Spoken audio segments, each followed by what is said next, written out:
নমস্কার। সাধারণ হেসেলে আপনাদের সকলকে আমন্ত্রণ জানাই। চ্যানেলের এই প্রথম রান্নার শিমের একটা রেসিপি নিয়ে হাজির হলাম। আশা করি সকলের ভালো লাগবে।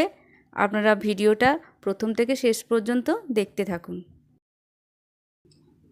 এখানে আমি শিম নিয়েছি 400 গ্রাম মতো। শিমগুলোকে আমি এক টুকরো টুকরো করে কেটে নেব। নিজের মতো করে কেটে নিতে পারেন আপনারা। আমি দুটো করে টুকরো করে নিয়েছি এগুলো।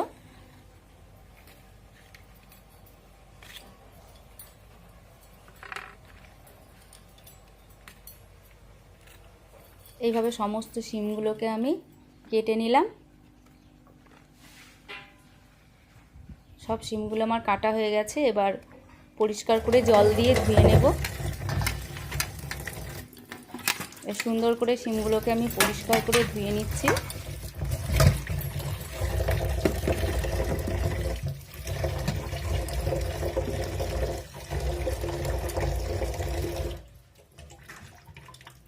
শিম ধোয়া হয়ে গেছে।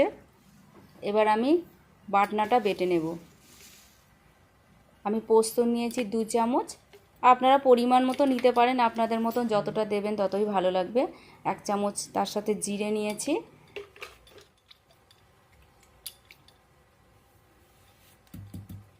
ঝাল নিজেদের মতো করে নিজেরা ঝাল দিয়ে নেবেন। আমি এখানে 4টে কাঁচা লঙ্কা দিয়েছি। এবার এটাকে খুব সুন্দর করে মিহি করে বেটে নেব। যেহেতু কাঁচা জিরে আছে তো মিহি করে বাটতে হবে। এইভাবে আমি মিহি করে বেটে নিচ্ছি। কাঁচা লঙ্কাগুলো খুব মিহি করে বাটবেন না, কাঁচা লঙ্কাগুলো আধকচা করে বাটলেই হবে, একটু থেঁতলে নেওয়া মতো করেই।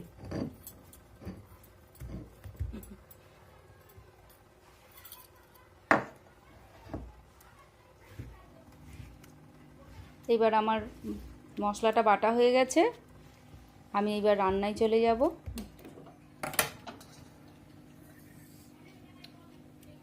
তেলটা গরম করতে দেব।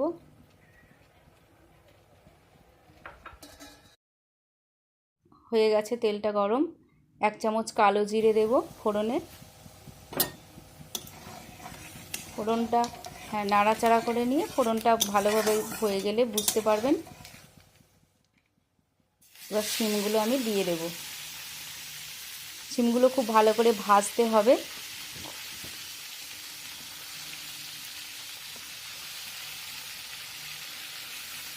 গ্যাসটা অবশ্যই কমিয়ে দিতে হবে।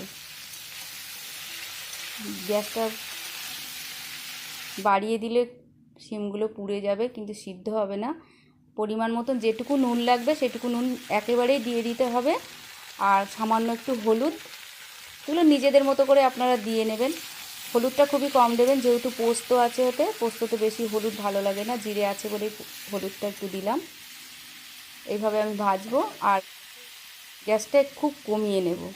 এবার আমি ঢাকা দিয়ে দিয়ে শিমটাকে ভাজবো। সিদ্ধটাও হয়ে যাবে আর নুনটাও খুব সুন্দর করে শিমের মধ্যে মেখে যাবে। এইভাবে আমি ঢাকা দেবো, 2-3 বার ঢাকা দেবো। 2-3 মিনিট করে ঢাকা থাকবে। খুলবো আর ঢাকা দিয়ে আমি এইভাবেই ভাজবো। শিমটা আমার ভাজা হয়েই গেছে দেখুন। আর একটু তেলটা বেশি দিয়েছি, তেল তেল একটু হবে এটা, যেহেতু পোস্ত আছে। পোস্তটা ওর সঙ্গে দিয়ে কষবো, ওই তেলটা ঠিক ঠিক মেকআপ হয়ে যাবে। শিমটা ভাজাই হয়ে গেছে আমার।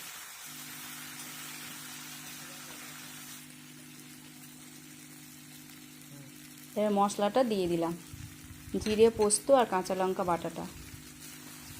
এইটা দিয়ে এইবার আমি অনেকক্ষণ ধরে এটাকে নাড়াচাড়া করতে থাকবো, ভাজবো। কেননা কাঁচা জিরে আছে তো, তার জন্য আমাকে এইটা একটু ভাজা ভাজা করে নিতে হবে। যখন দেখবেন খুব সুন্দর একটা সেন্ট বেরিয়েছে, জিরে ভাজার একটা অবশ্যই গন্ধ বেরোবে, খুব সুন্দর এই গন্ধটা বেরোচ্ছে। এখন কাঁচা জিরে আছে যার জন্য একটু ভেজে নিতে হবে, এটা ভালো করে ভাজা ভাজা করে নিতে হবে, আঁচটা কমিয়ে। ভাজাটা হয়ে গেছে।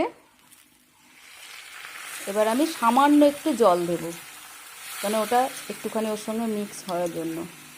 এবার এটাকে আমি ঢাকা দিয়ে দেবো, 2-3 মিনিট ঢাকা দিয়ে দেবো, একদম আঁচ কমিয়ে। এটা আমি 2-3 মিনিট ঢাকা দিয়ে রেখে দেব। ঢাকা দিয়ে দিলাম। 2-3 মিনিট পরে খুললাম, পুরো শুকনো ঝরঝরে হয়ে গেছে। এটা রান্নাটা আমার কমপ্লিট হয়ে গেছে। এই রান্নাটা আপনারা অবশ্যই মানে গরম ভাতে খেতে পারেন, খুবই ভালো লাগবে। গরম ভাতে, শুকনো ভাতে মেখে খেতে খুবই ভালো লাগবে, বা রুটি পরোটার সঙ্গেও আপনারা খেতে পারেন। অবশ্যই ভালো লাগবে এই রেসিপিটা, আপনারা বাড়িতে করে খাবেন। যারা শিম খেতে পছন্দ করেন না তারাও একবার করে এইটার শিমটা করে খেয়ে দেখবেন, খুবই ভালো লাগবে এই রান্নাটা। বিশেষ করে বাচ্চাদের যদি দেওয়া হয়, বাচ্চারাও খেয়ে খুব খুশি হবে গরম ভাতের সঙ্গে। অবশ্যই খাবেন। যারা শিম ভালোবাসেন না, অবশ্যই তারা এই শিমটা রান্না করে একবার খেয়ে দেখবেন, কেমন লাগে অবশ্যই আমাকে জানাবেন। লাইক কমেন্ট করবেন, আমার পাশে থাকবেন। ধন্যবাদ।